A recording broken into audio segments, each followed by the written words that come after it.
Hello ladies and gentlemen, and welcome back to Georg Mack Plays the Classics. When you have so many games released in a year, there are bound to be some stinkers that get in the way of the good stuff.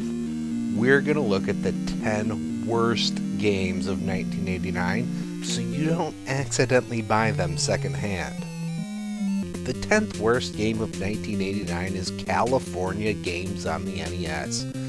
The gameplay was awful, the graphics were poor, and it was just unfun. The Master System showed that this game didn't have to be trash, but it was. Coming in at number 9 is Baby Boomer on NES.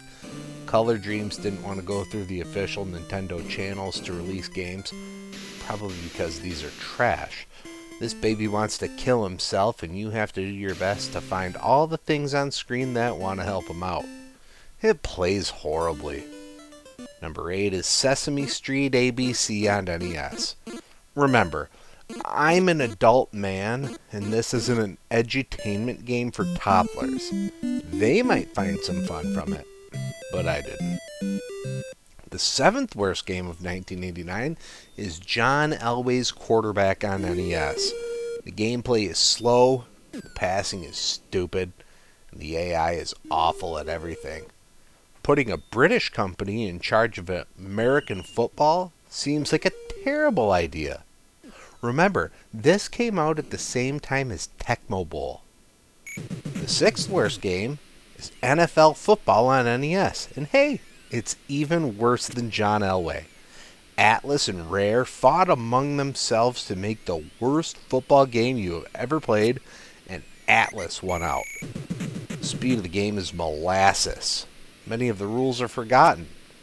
It's terrible.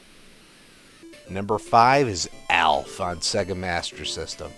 Everyone loves Alf, but they wouldn't if their first exposure to him was from this adventure-style game. You have to do everything in a specific order, and the difficulty comes from the Batcave. Once you have that figured out, you've got a 10-minute game that is just stupid. Number 4 is the nearly unplayable Uncanny X-Men on NES.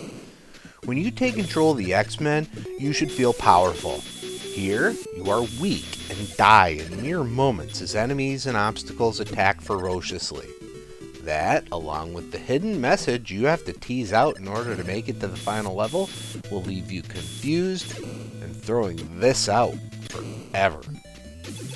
The bottom 3 are some of the most terrible things I've had the misfortune of playing. Montezuma's Revenge on the Sega Master System is an awful time. I doubt anyone had the patience to get through the easiest mazes, let alone the higher difficulty ones. The controls are a mess, the item system is moronic, and you die so easily. Montezuma wins here. The number 2 worst game of 1989 is Taboo the Sixth Sense on NES. I don't know what Rare and Trade West were thinking here. Let's put a tarot card reading on an NES cartridge, and then put warnings on the label to entice people into buying this garbage. Dumb. The worst game of 1989 is the worst game I've played yet, and it's Cybernoid, the fighting machine on NES. This is literally unplayable dreck. I hated every second I spent on Cybernoid. The controls were awful. Enemies that you destroy often decided to still be able to attack you anyway. The power-ups are basically useless. It was just horrible from start to finish, and I'm happy to never play it again.